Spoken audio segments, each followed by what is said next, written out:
A podcast host, married to a prominent rapper, recently opened up about a chilling experience from her teenage years that left an indelible mark on her sense of safety and trust. At just 15, she found herself in a situation that escalated from a seemingly innocent decision to a nightmarish encounter, forcing her to confront the dangers of the world far too early.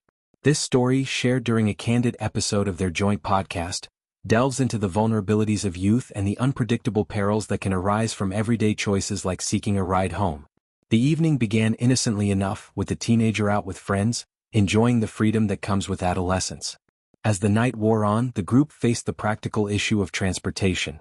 Instead of waiting for a planned pickup or exploring safer alternatives, they opted for hitchhiking, a practice more common in eras before ride-sharing apps, but fraught with risks, especially for young girls. The decision stemmed from impatience or perhaps a naive sense of invincibility, common among teens testing boundaries. A vehicle soon stopped, driven by a man who initially appeared unthreatening. The group climbed in, relieved to be on their way. However, the situation took a dark turn when the driver pulled over unexpectedly. What followed was a scene of sudden violence. Another individual emerged, armed with a gun, and began assaulting the father of one of her friends. This man had been hitchhiking separately, and the attack unfolded right before their eyes, transforming a routine ride into a terrifying spectacle. The shock was immediate and overwhelming. Standing there, frozen in fear, the teens grappled with the chaos, questions racing through their minds about what was happening and why. The assailant's aggression, directed at the adult, left the group exposed and helpless, their sense of security shattered in an instant. No one could have anticipated such an eruption. Hitchhiking's inherent gamble and trusting strangers had materialized in the worst way. With the initial ride compromised and danger still looming, the friends had no choice but to continue their journey by seeking another lift. The remainder of the trek home was laced with heightened anxiety, every approaching vehicle a potential threat. This prolonged exposure to uncertainty amplified the trauma, embedding a deep-seated wariness that would influence future decisions. Reflecting on the ordeal, the host stressed the profound dangers of hitchhiking, particularly for females.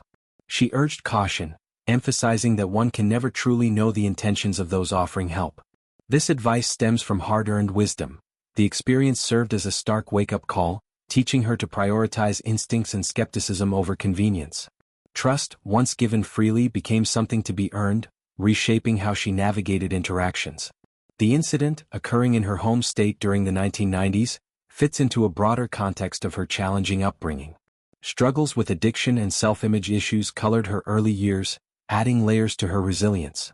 Sharing such stories publicly allows her to connect with others facing similar battles, turning personal pain into communal strength.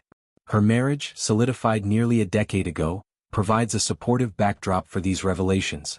The couple's podcast thrives on authenticity, covering topics like mental health, recovery, and growth. By recounting this event, she contributes to discussions on personal safety, encouraging listeners to reflect on their own risks and safeguards. The pre-digital era's reliance on hitchhiking highlights generational shifts. Today's youth have apps for safer transport, yet dangers persist in other forms. Her narrative reminds us of vigilance's importance, regardless of technology. Audience responses have been overwhelmingly positive, with many praising her courage and relating personal anecdotes. This exchange fosters a community of shared experiences, promoting healing through openness. Ultimately, the story's power lies in its message. Speaking out about trauma empowers not just the teller but prevents future harms. By advocating for voice and caution, she transforms a scary memory into a tool for positive change. Expanding on the psychological aftermath, such events can trigger long-term effects like anxiety or hypervigilance. Therapy might help process these, turning fear into empowerment. For teens, education on risks, through schools or parents, could mitigate impulsive choices. The friend's father's assault adds complexity. Witnessing violence imprints deeply, potentially leading to empathy or advocacy against aggression. Group dynamics in crisis reveal bonds. Sticking together provided mutual support. Cultural shifts since the 1990s include greater awareness of stranger danger, yet vulnerabilities remain. Her platform amplifies these lessons, reaching wide audiences. In conclusion, this recollection encapsulates youth's fragility and resilience's triumph, urging all to prioritize safety in an unpredictable world.